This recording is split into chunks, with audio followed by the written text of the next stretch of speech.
ये आपका आज का संपादकीय पाठ है। देखिए, ये संपादकीय पाठ, ये आर्टिकल, एडिटोरियल आपको प्रारंभिक परीक्षा, मुख्य परीक्षा और इंटरव्यू हर जगह मदद पहुंचाते हैं। चाहे आप लोग स्टेट पीसीएस एग्जाम की तैयारी कर रहे हो या फिर सिविल सर्विस एग्जाम की तैयारी कर रहे हो, इसे आप लोग जरूर पढ़ा करिएगा। इससे एक सामान्य जानकारी भी आप लोगों को मिलती है। संवैधानिक संस्था की अनदेखी। अभी हाल ही में आप लोगों ने देखा कि दिल्ली में विधानसभा के चुनाव हुए। 70 सीटें हैं विधानसभा में, राज्यसभा में 3 सीटें हैं, लोकसभा में 7 सीटें हैं। यहाँ आम आदमी पार्टी की सरकार थी, अब बीजेपी की सरकार आ चुकी है।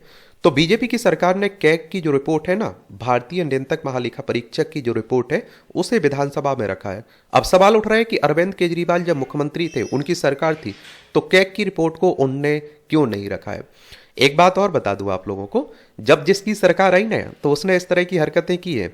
जब केंद्र में आप देखिए कांग्रेस की गठबंधन की सरकार थी और गुजरात के मुख्यमंत्री थे कौन, नरेंद्र मोदी जी, तब वहां भी आप देखते हैं कैग की रिपोर्टें प्रस्तुत नहीं की जाती थी। कैग के बारे में अगर हम लोग बात करें तो इस एक संवैधानिक पद है। संविधान के अनुच्छेद 148 के तहत सीएजी की नियुक्ति शपथ और सेवा की शर्तों से संबंधित है। अनुच्छेद 149 भारत के नियंत्रक महालेखा परीक्षक के कर्तव्यों और शक्तियों से संबंधित है। अनुच्छेद 150 कहता है कि संघ और राज्यों को खातों का विवरण राष्ट्रपति के अनुसार रखना होगा। अनुच्छेद 151 कहता है कि संघ के खातों से संबंधित सीएजी की रिपोर्ट राष्ट्रपति को सौंपी जाएगी, जो संसद के प्रत्येक सदन के पटल पर रखी जाएगी। किसी राज्य के लेखाओं के संबंध में भारत के नियंत्रक महालेखा परीक्षक की रिपोर्ट राज्य के राज्यपाल को प्रस्तुत की जाएगी और उन्हें राज्य के विधानमंडल के समक्ष रखा जाएगा। और सीएजी की नियुक्ति राष्ट्रपति करते हैं और इसके कार्यकाल की बात करें तो 6 वर्ष या 65 वर्ष की आयु जो भी पहले हो, दोनों रखी गई है। तो अब आप देखिए, मैं आप लोगों से कहता हूं कि नेता सब 1 पर 11 होते हैं। नेताओं से ज्यादा आपको नैतिकता की उम्मीद नहीं करना चाहिए। दिल्ली में आम आदमी पार्टी यानी आप सरकार की विदाई के बाद कैग की रिपोर्ट दिल्ली विधानसभा के पटल पर रखने के बाद कई आशंकाएं सही साबित हुई हैं। कैग की रिपोर्ट पूर्ववर्ती सरकार की शराब नीति से लेकर मोहल्ला क्लिनिकों और शासन के कई स्तरों पर चलने वाली योजनाओं पर सवाल उठाती है। वस्तुतः आप सरकार ने कैग की रिपोर्ट सदन में रखने के संवैधानिक दायित्व की उपेक्षा की और संभव है कि रिपोर्ट को सदन में न रखने की योजना सोच समझकर बनाई गई हो। अतीत में भी कैग की रिपोर्ट खलबली मचाती रही है। कैग के कामकाज का यशस्वी इतिहास है। बोफोर्स तोप घोटाला कैग रिपोर्ट के कारण ही राष्ट्रीय मुद्दा बना। 2G स्पेक्ट्रम आवंटन घोटाले की पोल कैग ने ही खोली थी। कोयला घोटाला कैग की रिपोर्ट से गंभीर मुद्दा बना। 1962 की कैग रिपोर्ट में जीप खरीदने को लेकर तत्कालीन रक्षा मंत्री कृष्णा मेनन भी फंस गए थे। राष्ट्रमंडल खेल आयोजन पर कैग रिपोर्ट से सत्तारूढ़ दल परेशानी में था। यह किसी से छिपा नहीं कि सार्वजनिक धन के अपव्यय या फिर गलत तरीके से इस्तेमाल करने से राष्ट्र को क्षति होती है। भारी भ्रष्टाचार होता है और शीर्ष स्तर पर भ्रष्टाचार सामने आने से अंतर्राष्ट्रीय बदनामी भी होती है। भारत के नियंत्रक महालेखा परीक्षक यानी कैग एक संवैधानिक संस्था है। अनुच्छेद 148 के अनुसार कैग और संसद भारत के सार्वजनिक धन के उपयोग के पहरेदार हैं। कैग देखता है कि देश की संचित निधि का व्यय संविधान एवं कानून के अधीन ही हुआ है। कैग की रिपोर्ट का विवेचन लोक लेखा समिति द्वारा होता है। समिति में सत्ता पक्ष और विपक्ष दोनों के सांसद होते हैं। कैग की रिपोर्ट को नजरअंदाज करना आसान नहीं है। यह शक्ति संपन्न संवैधानिक संस्था है। डॉक्टर अंबेडकर ने संविधान सभा में कहा था कि वह नियंत्रक एवं महालेखा परीक्षक को भारतीय संविधान में शायद सबसे महत्वपूर्ण अधिकारी के रूप में देखते हैं। संसदीय परंपरा में कैग को लोक लेखा समिति का मित्र, दार्शनिक और मार्गदर्शक बताया गया है। भारत में लोक लेखा परीक्षण विभाग की स्थापना 1853 में हो गई थी और स्वतंत्र संस्था के रूप में इसे 1919 के अधिनियम से आकार मिला और इसकी नियुक्ति भारत सचिव द्वारा होती है। भारत शासन अधिनियम 1935 से उसके अधिकारों को और ज्यादा शक्ति मिली। भारतीय स्वतंत्रता अधिनियम 1947 ने कैग की शक्ति का संवर्धन किया। देशी रियासतों के भारतीय संघ में विलय के बाद कैग का उत्तरदायित्व पूरे देश में व्यापक हो गया। 1950 में संविधान में महालेखा परीक्षक का नाम नियंत्रक एवं महालेखा परीक्षक कहा गया। इंग्लैंड में यह एक महत्वपूर्ण संस्था है। भारत का कैग महालेखा और निरीक्षक लेकिन नियंत्रक नहीं है। ब्रिटेन के महालेखा परीक्षक के पास नियंत्रक महालेखाकार की शक्तियां भी है। भारत में कैग खर्च हुए लोक धन की गहन जांच करता है। वहीं ब्रिटेन का कैग धन के खर्च होने के पहले ही लोक धन का नियंत्रण करता है।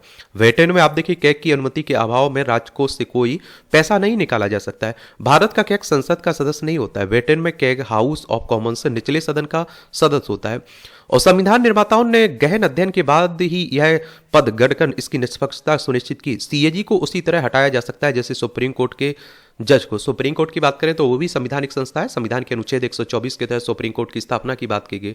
28 जनवरी 1950 में स्थापना हुई थी। संविधान में आप देखते हैं कि अनेक संस्थाएं हैं, सबके अपने अधिकार कर्तव्य हैं, लेकिन ऐसे कार्यों के संपादन में समय प्रतिबद्धता का उल्लेख नहीं है। कैग का काम बड़ा है, निर्धारित समय के भीतर कठिन परिश्रम द्वारा ही कार्य संभव है। दिल्ली सरकार के मामले में कैग की रिपोर्ट सदन में नहीं रखी गई। सरकार का यह कृत्य संविधान सम्मत नहीं रहा। कैग वस्तुतः तमाम अंतर्विरोधों से निपटने और लोक धन के समुचित उपयोग को सुनिश्चित करने की जांच करता है, रिपोर्ट बनाता है। समितियों में रिपोर्ट की गहन विवेचना होती है। संवैधानिक संस्थाओं के पदधारकों के लिए कार्य का समय निर्धारित करने में कठिनाई आती है। उन्हें समयबद्ध करने के लिए कोई संवैधानिक उपचार नहीं है। संवैधानिक नैतिकता और निष्ठा उन्हें समयबद्धता के लिए प्रेरित करती है। ऐसे लोग समय के प्रति जागरूक होते हैं। सब जानते हैं कि महत्वपूर्ण काम समय पर नहीं होते, तब व्यापक राष्ट्रीय क्षति होती है। आखिरकार व्यापक राष्ट्रीय क्षति होती है। आखिरकार दिल्ली के उपराज्यपाल को रिपोर्ट मिलने और मुख्यमंत्री तक रिपोर्ट पहुंचने तक अधिकतम कितना समय लगना चाहिए, इसमें महीनों लग गए। अनावश्यक लाभ के लिए जानबूझकर की गई देरी क्षमा योग्य नहीं होती है। लोक लेखा समिति महत्व सहित सभी संसदीय समितियां महत्वपूर्ण काम करती हैं। लोक लेखा समिति का काम बड़ा है। समिति कैग रिपोर्ट को संसद में पेश होने के पहले भी देख सकती है। लोकसभा के अध्यक्ष रहे जीवी मावलंकर ने कहा था कि समिति को उसी समय उनकी परीक्षा करनी चाहिए और इससे आप देखते हैं कि उसे काम करने का अधिक समय मिलेगा। और लेकिन समिति इस संबंध में सभा को तब तक कोई प्रतिवेदन नहीं दे सकती जब तक कि संगत लेखाओं और लेखा परीक्षा प्रतिवेदनों को औपचारिक रूप से सभा के सामने नहीं रख दिया जाता। हालांकि समितियों की बैठक में पर्याप्त दिनों तक नहीं चलती। विधानमंडल की हालत और खराब है। कहीं कहीं तो 8 से 10 साल पुराने मामले समिति में लंबित है। कम से कम संवैधानिक संस्थाओं की पत्रावलियां समयबद्ध गतिशील होनी चाहिए। कई मामलों में दोषी पाए गए लोग सेवानिवृत्त हो जाते हैं और पर कार्रवाई नहीं होती। आशय है कि वरिष्ठ पदधारक भी समय की महत्ता पर पर्याप्त ध्यान नहीं देते हैं। संवैधानिक संस्थाओं को स्वयं ही समय अनुशासन का ध्यान रखना चाहिए और इस पर संसद या फिर संसद की किसी समिति को गहनता से विचार करना होगा। विलंब के कारण भी सुस्पष्ट तरीके से प्रस्तुत करने चाहिए। लेखक उत्तर प्रदेश विधानसभा के पूर्व अध्यक्ष हैं हृदय नारायण दीक्षित, इनके द्वारा यह आर्टिकल लिखा गया है। आप लोग क्या सोचते हैं? देखिए, उत्तर प्रदेश है, इसकी राजधानी आप लोगों को लखनऊ देखने को मिलेगी। अंतर्राष्ट्रीय सीमा नेपाल से लगती राज्यों में बिहार, झारखंड, छत्तीसगढ़, मध्य प्रदेश, राजस्थान, हरियाणा, हिमाचल प्रदेश, उत्तराखंड और दिल्ली से लगती है। विधानसभा में 403 सीटें हैं, विधान परिषद में 100 सीटें हैं, राज्यसभा में 31 सीटें हैं, लोकसभा में 80 सीटें हैं। योगी आदित्यनाथ यहाँ की चीफ मिनिस्टर हैं। आनंदीबेन पटेल यहाँ की राज्यपाल हैं। मुख्यमंत्री योगी आदित्यनाथ साहब हैं। आर्थिकी को ताकत देती घरेलू मांग। और इस समय आप देखिए, अमेरिकी राष्ट्रपति डोनाल्ड ट्रंप के टैरिफ बार से एशिया से लेकर यूरोपीय अर्थव्यवस्था तक हाहाकार मचा हुआ है। कनाडा, मैक्सिको के आयात पर 25% और चीन के आयात पर भी 10% शुल्क लगाए जाने से अमेरिका उसके सबसे बड़े व्यापारिक भागीदारों के बीच नया व्यापार युद्ध शुरू होने की आशंका है। भारत भी टैरिफ वृद्धि के मद्देनजर अमेरिका के निशाने पर है। इसे लेकर भारत में टेक्सटाइल, दवाई, ऑटोमोबाइल, इस्पात, एल्यूमिनियम और सेमीकंडक्टर जैसे क्षेत्रों में चिंता है। सेंसेक्स और निफ्टी भी बड़ी गिरावट के दौर में है। ऐसे में भारत अमेरिका को उपयुक्त टैरिफ रियायतों के साथ अपनी मजबूत घरेलू मांग को और तेजी से बढ़ाने तथा द्विपक्षीय व्यापार वार्ताओं के साथ ट्रंप के टैरिफ बार से मुकाबला करने की डगर पर सुनियोजित रूप से आगे बढ़ रहा है। भारत का उपभोक्ता बाजार दुनिया में सबसे तेजी से बढ़ रहा है और यह भारत के लिए ट्रंप के टैरिफ से जंग में सबसे मजबूत हथियार है।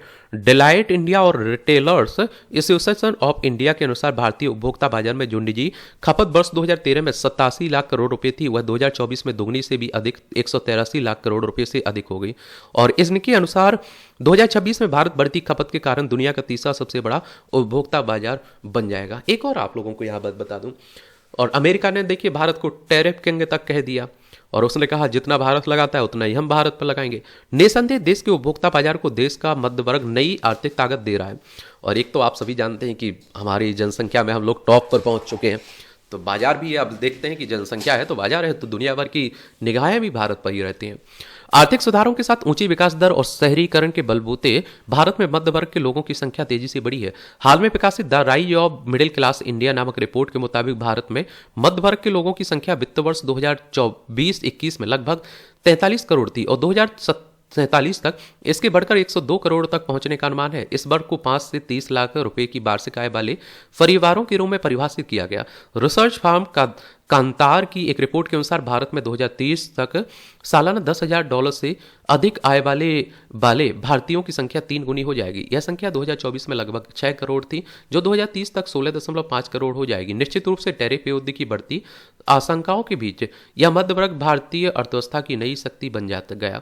भारत के मध्य वर्ग की बढ़ती क्रय शक्ति के कारण जहां दुनिया के कई देश भारत से आर्थिक और कारोबारी संबंध बढ़ाने के लिए तत्पर हैं, वहीं दुनिया की बड़ी बड़ी कंपनियां भी भारत के बाजार में दस्तक दे रही हैं। वास्तव में तमाम वैश्विक चुनौतियों के बावजूद भारत अपनी घरेलू मांग की मजबूती से ही दुनिया में सबसे तेज गति से विकास करने वाली अर्थव्यवस्था बना हुआ है। पिछले 10 वर्षों में खपत बढ़ने की दर सबसे अधिक भारत में ही रही है और चालू वित्त वर्ष 2024-25 की अक्टूबर दिसंबर तिमाही में भारतीय अर्थव्यवस्था की वृद्धि दर 6.2% रही। भारत की यह विकास दर चीन, अमेरिका, इंडोनेशिया, ब्राजील जैसे तमाम विकसित एवं विकासशील देशों की तुलना में अधिक है। हाल ही में वर्ल्ड बैंक, विश्व बैंक की बात हो रही है, अंतर्राष्ट्रीय वित्तीय संस्थान है। जुलाई 1944 में इसकी स्थापना हुई थी। वॉशिंगटन डीसी यूएसए में इसका हेडक्वार्टर देखने को मिलेगा। ने अपनी ग्लोबल इकोनॉमिक प्रोस्पेक्ट रिपोर्ट में कि भी भारत की आर्थिकी को निवेश और खपत की दृष्टि से विश्व की सबसे तेजी से बढ़ने वाली आर्थिकी बताया। घरेलू मांग और खपत भारत की शक्ति है। वित्त वर्ष 2025-26 का बजट भी करदाताओं, निवेशकों तथा मध्य वर्ग की खरीदी की क्षमताएं बढ़ाते हुए दिखाई दे रहा है और इसमें आयकर में कटौती कर ढांचे को आसान बनाकर खर्च और बचत को बढ़ाने की कोशिश की गई है। मध्य वर्ग पर कर का बोझ कम करने से घरेलू खपत बढ़ेगी और इससे जीएसटी संग्रह में वृद्धि होगी और कर योग्य आय वालों का आधार बढ़ेगा। इस समय वैश्विक व्यापार नए सिरे से स्थापित होने जा रहा है। विश्व व्यापार संगठन WTO अब मुख्य स्तंभ के रूप में नहीं बचा। सबसे तरजीह राष्ट्र के दर्जे के तहत गैर भेदभावपूर्ण शुल्क खत्म हो रहे हैं और हर देश चाहता है कि उसके साथ विशेष व्यवहार किया जाए। हम भी इसी रास्ते पर चलना होगा और आप देखते हैं वैश्विक व्यापार में आ रहे नए परिवर्तन के मद्देनजर भारत को मित्र देशों के साथ द्विपक्षीय व्यापार संबंधों को बढ़ाना होगा। इसलिए भारत द्विपक्षीय व्यापार वार्ताओं और मुक्त व्यापार समझौतों की राह पर तेजी से बढ़ भी रहा है। हाल में भारत और यूरोपीय आयोग के बीच कारोबार एवं आर्थिक सहयोग बढ़ाने के लिए मुक्त व्यापार समझौते को लेकर वार्ता हुई। इस वर्ष के अंत तक इस पर मुहर लगने की उम्मीद है। चूंकि भारत जल्दी दुनिया की तीसरी सबसे बड़ी अर्थव्यवस्था बनने जा रहा है और 2047 तक विकसित भारत के लिए 7.8% विकास दर पाने का लक्ष्य है। ऐसे में भारत को अमेरिका के लिए उपयुक्त टैक्स रियायतें और भारतीय बाजार में तेजी से खपत बढ़ाने, द्विपक्षीय व्यापार वार्ताओं और मुक्त व्यापार समझौतों के रास्ते पर सुनियोजित रूप से आगे बढ़ना होगा। भारतीय नीति निर्माताओं को ट्रंप प्रशासन की नीतियों से भारत पर होने वाले प्रत्यक्ष एवं अप्रत्यक्ष प्रभाव का सतत मूल्यांकन करते हुए रणनीतिक रूप से आगे बढ़ना होगा। लेखक Acropolis institute of management studies and research Indore के निदेशक हैं। इनका नाम है डॉक्टर जयंतीलाल भंडारी। इनके द्वारा आप देखते हैं कि आर्टिकल लिखा गया है। WTO यानी कि वर्ल्ड ट्रेड ऑर्गेनाइजेशन की बात हो रही है। 1 जनवरी 1995 में इसकी स्थापना हुई थी और जेनेवा स्विट्जरलैंड में इसका हेडक्वार्टर देखने को मिलेगा। 166 मेंबर हो चुके हैं इसमें, ये जरूर आप लोग याद रखिएगा।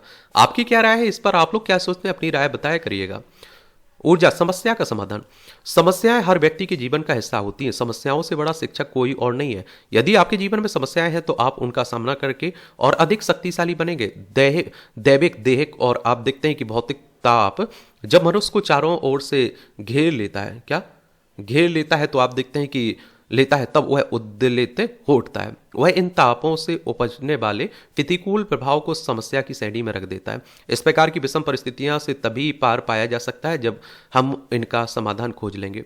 समस्या का समाधान तभी संभव है जब उसके मूल कारण को पहचान कर उसकी तह तक जाया जाए। ऐसा करने में निष्पक्ष भाव से हर बिंदु का वैकल्पिक निरीक्षण करना होगा। इसके लिए आवश्यक होती है सही वस्तु स्थिति को ज्ञात करने की। इस प्रक्रिया में सारी शक्ति या आप देखते हैं कि और ध्यान मुख्य बिंदु पर ही केंद्रित होना चाहिए, अन्यथा समस्या और भी उलझ सकती है। उस क्षण जरा भी विचलित नहीं होना चाहिए। ऐसा करने से हम शीघ्र ही समाधान की राय दिखाई पड़ जाएगी। गंभीर समस्या का समाधान सबसे पहले खोजना चाहिए, ना कि उसे कठिन समझकर टालना चाहिए। समस्या समाधान मिले तो तत्परता से लागू भी करें, क्योंकि जो समस्या आपके हिस्से में आई है उनका निदान सिर्फ आपका ही दायित्व है। अगर आप इस आस में बैठे रहते हैं कि कोई जादू की छड़ी घुमाकर आपकी समस्या को दूर कर देगा, तो यह सिर्फ आपका भ्रम है। ऐसी विषम परिस्थितियों में कर्मठता, एकाग्रता और दृढ़ संकल्प हमारे सच्चे मित्र साबित होते हैं और इनके सानिध्य में रहते हुए जब हम किसी समस्या को दूर कर देते हैं तब बहुत ही सुखद अनुभूति होती है। जो हमें आत्मविश्वास से भर देती है। फिर हर कार्य में अपना 100% योगदान करते हैं। यह सारी विक्रिया भविष्य में आने वाली समस्याओं के समाधान हेतु पुख्ता आधार भी बना देती है। अच्छा कॉलम लिखा गया है। और देखिए, कोई भी समस्या रहती है तो उसका समाधान आ ही जाता है, आप अगर ढूंढने की कोशिश करेंगे।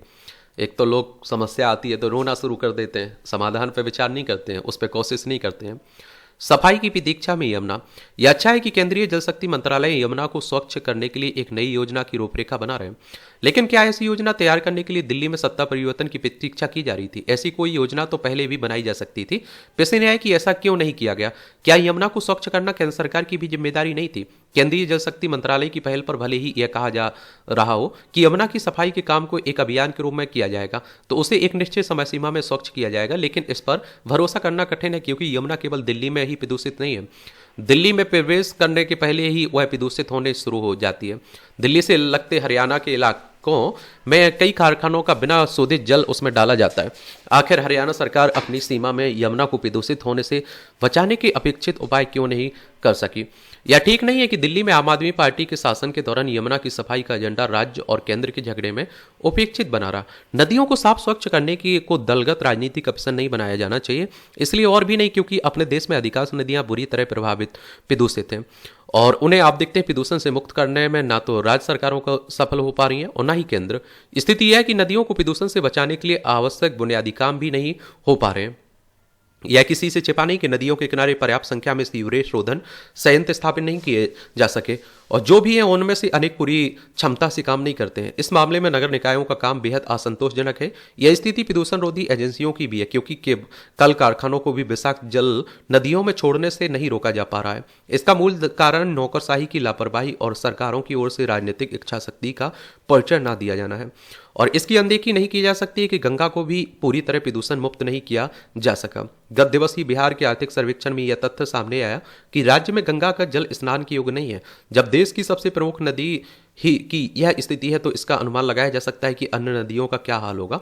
उचित यह होगा कि राज्य और केंद्र सरकार नदियों को प्रदूषण से मुक्त करने के आश्वासन देकर कर्तव्य की इतिश्री न करें, और यह समझें कि नदियों को साफ स्वच्छ रखने का काम संतोषजनक नहीं है। यमुनोत्री ग्लेशियर से निकलती है, गंगा में मिल जाती है, ये भी आपको मालूम होगा। और वो तो आपने देखा होगा, कुछ हमारे देश में अच्छा काम होता है तो हर पार्टी, हर नेता आप देखते हैं कि उसका श्रेय लेने की कोशिश करते हैं। बाकी गलत हो जाए तो आप जानते ही हैं कि क्या हाल होता है। जन आकांक्षा का दबाव। उत्तराखंड में दायित्व का निर्वहन नहीं करने वाली सरकारी कर्मियों को अनिवार्य सेवानिवृत्ति दी जाएगी। विभाग ऐसे कार्मिकों को चिन्हित करेंगे। मुख्यमंत्री पुष्कर सिंह को इस संबंध में कड़ा रवैया अपनाते हुए उच्च अधिकारियों को निर्देश जारी करने पड़े। यह भी कार्मिक विभाग की नियमावली में अक्षम या फिर निरंतर लापरवाही बरतने वाले कर्मियों को अनिवार्य सेवानिवृत्ति देने का प्रावधान है। यह अलग बात है कि इस नियम के क्रियान्वयन में सख्ती से बचने की हर संभव कोशिश की जाती है। सरकार ने रवैये में परिवर्तन के संकेत दिए तो जन आकांक्षा के बढ़ते दबाव को समझा जा सकता है। मध्य हिमालयी राज्य उत्तराखंड को अपने पैरों पर खड़ा होने के लिए चुनौती से जूझना पड़ रहा है। विशेष रूप से विकास एवं निर्माण कार्यों को विषम भौगोलिक परिस्थितियों में समय पर पूरा करना है, तो इसके लिए पूरे तंत्र को अनुशासित नियोजित होने की आवश्यकता है। इसका दायित्व सरकारी कार्मिकों पर सर्वाधिक है। इस तस्वीर का एक पहलू भी है कि प्रदेश में आप देखिए कार्मिकों के वेतन भत्ते मद में हर वर्ष जितनी धनराशि खर्च हो रही है उससे काफी कम राशि पूंजीगत कार्यों के लिए बच रही है। विकास कार्यों की अपेक्षाकृत कम धनराशि का समय पर सदुपयोग नहीं होने और सरकार की कल्याणकारी योजनाएं आमजन तक नहीं पहुंचने की स्थिति में राज्य की कठिनाइयां बढ़ेंगी। और सरकार के इन निर्देशों के बाद उम्मीद है कि यह महत्वपूर्ण मानव संसाधन अपने दायित्व बोध को लेकर सचेत होगा और कर्तव्य के प्रति उदासीन कार्मिकों को कर्मचारी संगठनों का समर्थन नहीं मिलना चाहिए। ये आप देखेंगे उत्तराखंड की बात करें तो यह है उत्तराखंड। देहरादून इसकी राजधानी देखने को मिलेगी। सन 2000 में राज्य बनाया गया था उत्तर प्रदेश से अलग करके। विधानसभा में 70 सीटें हैं, राज्यसभा में 3 सीटें हैं, लोकसभा में 5 सीटें हैं। इसकी सीमा चाइना नेपाल से लगती है। राज्यों में हिमाचल प्रदेश उत्तर प्रदेश से लगती है। खराब जीवन शैली की देन मोटापा। आजकल आप देखिए प्रधानमंत्री साहब भी काफी जागरूक कर रहे हैं। एक स्वस्थ देश के निर्माण की राह में नागरिकों का मोटापा किस कदर प्रधानमंत्री नरेंद्र मोदी को चिंतित कर रहा है, इसकी वानगी हाल ही में मन की बात कार्यक्रम में देखने को मिली है। आंकड़ों पर गौर करें तो विश्व भर के 250 करोड़ लोग मोटापे से जूझ रहे हैं और जब भारत में हर 8वां व्यक्ति मोटापे का शिकार है। और देखिए मोटापा जब आता है तो बहुत सारी बीमारियों को लेकर भी आता है। यह समस्या केवल बड़ों तक सीमित नहीं है बल्कि अब बच्चों को भी अपनी चपेट में ले रही है। हाल के वर्षों में तो यह समस्या 4 गुना बढ़ गई है।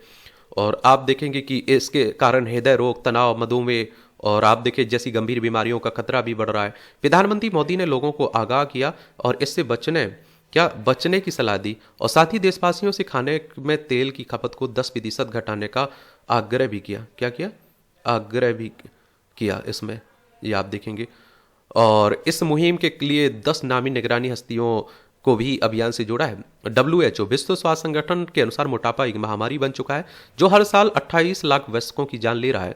भारत में करीब 10 करोड़ से ज्यादा लोग मोटापे से जूझ रहे हैं, जिनमें से 12% पुरुष और 40% महिलाएं बेली फैट से परेशान हैं। आंकड़ों के अनुसार स्थिति वाकई डराने वाली है। द लेसेंट पत्रिका के अनुसार भारत में 5 से 19 वर्ष के करीब 1.25 करोड़ बच्चे मोटापे के शिकार हैं, जबकि 1990 में यह संख्या मात्र 4 लाख थी। और वयस्कों की स्थिति भी कम भयानक नहीं है। 2022 में आप देखिए 4.4 करोड़ महिलाएं और 2.2 करोड़ पुरुष मोटापे से ग्रस्त थे। ग्लोबल ओबेसिटी ऑब्जर्वेटरी के आंकड़ों बताते हैं कि मोटापे के आर्थिक बोझ लगातार बढ़ रहा है। 2019 में जहां यह 2.4 लाख करोड़ रुपए था, वहीं 2030 में तक यह 6.7 लाख करोड़ रुपए तक पहुंचने का अनुमान है। यह दर्शाता है कि अगर समय रहते कदम नहीं उठाया गया तो यह समस्या और विकराल रूप धारण कर सकती है। और देखिए, अगर हम बात करें WHO की, तो वर्ल्ड हेल्थ ऑर्गेनाइजेशन की बात हो रही है। 7 अप्रैल 1948 में इसकी स्थापना हुई थी। जेनेवा स्विट्जरलैंड में इसका हेडक्वार्टर देखने को मिलेगा। 7 अप्रैल को आप लोग विश्व स्वास्थ्य दिवस भी मनाते हैं, ये भी याद रखिएगा। मोटापे की समस्या खराब जीवन शैली की देन है। अगर हम रोजमर्रा की भागदौड़ से थोड़ा समय निकालकर व्यायाम करें तो कई बीमारियों से बच सकते हैं। इस पूरी मुहिम में खान पान की भूमिका को नजरअंदाज नहीं किया जा सकता है। भारत का भोजन हमेशा से वैज्ञानिक रूप से संतुलित रहा है, लेकिन पिज्जा, बर्गर, इंस्टेंट नूडल्स की बढ़ती लोकप्रियता ने इसे हाशिए पर धकेल दिया। जंक फूड की बढ़ती लत इस समस्या को और जटिल बना रही है। स्वस्थ खाना ही असली खाना है और फिटनेस कोई विकल्प नहीं है, बल्कि अनिवार्यता है। मोटापे की समस्या केवल शरीर तक सीमित नहीं है रहती, यह हमारे मानसिक स्वास्थ्य, आत्मविश्वास और कार्य क्षमता पर भी असर डालती है। इसलिए यह आवश्यक है कि हम अपनी जीवन शैली में बदलाव लाएं, व्यायाम को दिनचर्या का हिस्सा बनाएं और संतुलित आहार लें। अच्छा लिखा गया है। इस तरह के टॉपिक पर कहीं आप कुछ लिख रहे हैं तो इसका प्रधानमंत्री जो पहल चला रहे हैं, प्रधानमंत्री जिसका उल्लेख कर रहे हैं, इसका भी उल्लेख कर दिया करिएगा वहाँ आप। ये टिप्पणियाँ रहती हैं, पढ़ना हुआ करे तो इसकी PDF आपको एजुकेशन सर्कल प्लेटफॉर्म पर डाल देता हूँ, वहाँ से जाकर पढ़ लिया करिएगा, डाउनलोड कर लिया करिएगा। ये अभिव्यक्ति की स्वतंत्रता, नैतिक संहिता की आवश्यकता। अभी हाल ही में आपने देखा है कि एक यूट्यूब पर काफ़ी विवाद बढ़ा था ना, उसी की बात हो रही है। तो बीते दिनों एक कार्यक्रम के दौरान एक यूट्यूबर द्वारा यौन अंतरंगता से संबंधित कंटेंट से समाज के एक वर्ग की नैतिक भावना आहत हुई। उसके बयान की नैतिकता अनैतिकता पर बहस जारी है। नैतिक सापेक्षतावाद यह मानता है कि नैतिकता किसी विशेष समय में किसी समाज द्वारा पालन किए जाने वाले मूल्य प्रणाली पर आधारित होती है। यह स्थान और आप देखते हैं कि समय के अनुसार बदल सकती है। यानी जो एक स्थान पर अनैतिक है वह दूसरे स्थान पर हो, और दूसरे स्थान पर जो आज अनैतिक माना जाता है वह कुछ वर्षों बाद सामान्य हो जाए। भारत भी इस बदलाव का अपवाद नहीं है। इसका सबसे बड़ा उदाहरण सिनेमा में देखा जा सकता है। पहले जिन दृश्यों को परिवार के साथ देखने योग्य नहीं माना जाता था, वे अब सामान्य हो गए हैं। और आप देखिए, यदि फिल्म वास्तव में समाज का प्रतिबिंब है तो यह स्पष्ट है कि समाज की रुचियां, आदतें और दृष्टिकोण भी बदल रहे हैं। इसलिए यह संभव है कि जो बयान आज अनैतिक या फिर अपमानजनक लगता है वह भविष्य में सामान्य माना जाए। सवाल यह है कि जब राज्य द्वारा किसी नैतिक आचरण का स्पष्ट रूप से निर्धारण नहीं किया गया तो क्या यह उचित है कि समाज हर व्यक्ति से अपेक्षा करे कि वह स्वाभाविक रूप से नैतिक आचरण को समझे। गंभीर अनैतिक आचरण के मामले में यह अपेक्षा उचित हो सकती है, लेकिन क्या हल्के अनैतिक बयानों पर भी यह सिद्धांत लागू होता है? नैतिकता एक अमूर्त अवधारणा है जो व्यक्ति और स्थान के अनुसार भिन्न हो सकती है। अतः जिस प्रकार अवैध कार्यों को कानून बनाकर स्पष्ट रूप से परिभाषित किया जाता है, उसी प्रकार नैतिकता को भी स्पष्ट किया जाना चाहिए। अदालतें इस विषय पर तर्क कर सकती है, लेकिन एक आम व्यक्ति तुरंत निष्कर्ष पर पहुंच जाता है। यहाँ इलाहाबादिया के कथन का समर्थन या उसे न्यायोचित ठहराना कदापि नहीं है, लेकिन जब नैतिकता का निर्धारण व्यक्तिगत दृष्टिकोण पर निर्भर है तो यह महत्वपूर्ण हो जाता है कि लोग स्पष्ट रूप से यह जानने कि क्या नैतिक रूप से स्वीकार है और क्या अनैतिक। अनैतिकता और गैर कानूनी कृत्य में अंतर होता है। जो कुछ गैर कानूनी है वह अनिवार्य रूप से अनैतिक भी होता है, लेकिन हर अनैतिक कार्य गैर कानूनी नहीं होता है। यह राज्य पर निर्भर करता है कि वह विभिन्न कारकों के आधार पर इसे परिभाषित करें। नैतिकता या मर्यादित आचरण अभी भी व्यक्ति की स्वयं की जानकारी या फिर समझ पर निर्भर है। ऐसे में वह किस बात को नैतिक माने व किस बात को नहीं, स्पष्ट नहीं है। निश्चित ही यह सबकी अपनी अलग पृष्ठभूमि है, शिक्षा व संस्कारों पर भी निर्भर करता है। और एक सार्वभौमिक संहिता के अभाव में नैतिकता पर सबका अपना अलग सोच विचार हो सकता है। स्वीकार आचरण का पालन, क्या एक सब समाज को पूरी तरह अनैतिक आचरण से मुक्त नहीं होना चाहिए? क्या समाज को नागरिकों के लिए एक नैतिक आचरण का पैटर्न स्थापित नहीं करना चाहिए? और क्या समाज ने कभी यह प्रयास किया कि एक ऐसा वातावरण निर्मित हो जहां लोग एक सार्वभौमिक रूप से स्वीकार आचरण का पालन करें? मात्र कानूनों के माध्यम से समाज में नैतिक आचरण के उद्देश्य को प्राप्त करना व्यवहारिक नहीं लगता है। भारत में कानून आमतौर पर निषेधात्मक होते हैं, यानी वे किसी विशेष आचरण को प्रतिबिंबित तो करते हैं पर एक आदर्श आचरण का निर्धारण नहीं करते। कानून यह निर्धारित नहीं करते हैं कि लोगों को किस प्रकार व्यवहार करना चाहिए, बल्कि वे केवल यह बताते हैं कि क्या आचरण अवैध और दंडनीय है। यह हास्यास्पद नहीं लगता है कि हर नागरिक से अपेक्षा की जाती है कि वह कानूनी व नैतिक रूप से सही आचरण को जानता ही हो। और जब सरकारी अधिकारियों और पेशेवरों के लिए नैतिक संहिता हो सकती है तो आम नागरिकों के लिए ऐसा कोई कोड क्यों नहीं होना चाहिए? भले ही आप देखते हैं कि वह अनिवार्य ना होकर मार्गदर्शक या फिर प्रेरणादायक ही हो। ठोस प्रयास, समाज या सरकार ने अब तक इस दिशा में कोई ठोस प्रयास नहीं किया। क्या यह माना जाए कि यह कार्य शैक्षणिक संस्थानों का है? यदि हाँ, तो क्या वे इस जिम्मेदारी को पूरा कर पाए या कर रहे हैं? पूर्व व वर्तमान की स्थिति का आकलन करें तो प्रतीत होता है कि शैक्षणिक संस्थाएं भी किसी न किसी कारणवश इस लक्ष्य में असफल हो रही हैं। राष्ट्रीय स्तर पर एकीकृत पाठ्यक्रम व सभी कोर्सेज उपाधियों में अनिवार्य नैतिक शिक्षा के अभाव, स्कूलों में सभी बच्चों छात्रों के अनिवार्य प्रवेश व उपस्थिति न होने के कारण भी जनता में वांछित नैतिक आचरण का अभाव स्पष्ट दिखाई पड़ता है। इंटरनेट मीडिया का नियमन करना उसे कथित अनैतिक और अवांछनीय सामग्री से मुक्त करने का एक प्रयास हो सकता है। लेकिन क्या है उपाय ऐसी सामग्री के निर्माण को पूरी तरह रोक सकता है? पर क्या हमारा उद्देश्य इसकी मौजूदगी को नियंत्रित करना मात्र है या फिर इसे पूरी तरह समाप्त करना है? वर्तमान में इंटरनेट मीडिया माध्यमों की भीड़ व उन पर आती आपत्तिजनक सामग्री के बाढ़ से देश को और विशेषकर युवा पीढ़ी को बचाने हेतु त्वरित कदम उठाए जाने की आवश्यकता है। वहीं सरकार को प्रत्येक नागरिक के लिए आदर्श सामाजिक व नैतिक आचरण को परिभाषित करते हुए एक विस्तृत नैतिक संहिता का निर्माण करना चाहिए। वह वर्तमान पीढ़ी को यह जिम्मेदारी लेनी चाहिए कि वह उस नैतिक संहिता को अपनाए और उसका पालन करे। ये आप देखिए किसके द्वारा लिखा गया है। इनका नाम है सिद्धार्थ मिश्र, एसोसिएट प्रोफेसर विधि संकाय दिल्ली विश्वविद्यालय में। इनके द्वारा ये आर्टिकल लिखा गया है। इनके अपने विचार हैं भाई। ये आप देखिए सही और गलत के बारे में जागरूकता का प्रसार, इस शशांक राय अधिवक्ता है सर्वोच्च न्यायालय में, इनके द्वारा लिखा जा रहा है। तो आप देखिए स्वतंत्रता की सीमा और सीमा की स्वतंत्रता दो भिन्न परंतु साथ ही एक दूसरे के पूरक भी है। अमेरिकी संविधान के विपरीत भारतीय संविधान अभिव्यक्ति की स्वतंत्रता पर उचित सीमाओं की परिधारणा की कल्पना करता है। माना कि वो सीमाएं असीमित नहीं है और उन सीमाओं को भी एक सीमा है और उन सीमाओं के बाहर आप आईपीसी, अब बीएनएस यानी भारतीय न्याय संहिता या फिर अन्य कानूनी प्रावधानों से घायल हो सकते हैं, क्योंकि उन सीमाओं के बाहर मौलिक अधिकारों की ढाल काम करना बंद कर देती। कहते हैं कि अभिव्यक्ति की आज़ादी का कोई मतलब नहीं जब तक कि इसमें दूसरों को चुभने वाली बात कहना या अपसन्न करने निहित ना हो। पर मुद्दे की बात यह है कि क्या उन चुभने वाली बातों की भी सीमा नहीं होगी? सीमा की संरचना पर बहस संविधान के साथ ही शुरू हो गई थी, परंतु इंटरनेट मीडिया इन्फ्लुएंसर के दौर में सीमा की समानता पर ही बहस छिड़ गई। आधुनिक युग का सवाल है कि क्या अभिव्यक्ति की आज़ादी की सीमा सबके लिए समान है? कहते हैं कि कोई भी विचार व्यक्ति विशेष का नहीं बल्कि दौर का होता है। अगर रणवीर इलाहाबादिया के मन में अभिभावक के साथ यौन अंतरंगता से संबंधित सवाल आ सकता है तो फिर औरों के दिमाग में भी ऐसे सवाल ख्याल आ सकते हैं। उनमें से कुछ लोग हो सकते हैं कि जो गली कूचों क्लबों पार्टियों में ऐसी बातें करते हो, उनकी बातों को सुनकर कुछ लोग हंसते होंगे, कुछ अनसुना कर देते होंगे, कुछ लोग उनके संस्कारों माता पिता पर आलोचना तंज करते होंगे और कुछ लोग अपने जमाने आज के जमाने के बीच तुलना करने लगते होंगे। और अगर कोई सोनू मोनू ऐसी बातें इंटरनेट मीडिया पर डाल दे तो शायद उसे हटा दिया जाए, परंतु उस पर कोई भी एफआईआर नहीं होती, कोर्ट के दरवाजे नहीं खटखटाए जाते। ऐसे में हम यह समझना होगा कि इलाहाबादिया की कही हुई बात और सोनू मोनू की बातें में फर्क है। सोनू मोनू की बात अधिकतम 1000 लोगों तक पहुंच सकती है, पर इलाहाबादिया के कंठ से निकली हुई बात दूर तक जाएगी। यह एक दुखद सत्य है कि हमारे समाज में ऐसे भी लोग हैं जो इलाहाबादिया जैसे इन्फ्लुएंसर के घर बारिश होने पर छाता लेकर निकलते हैं।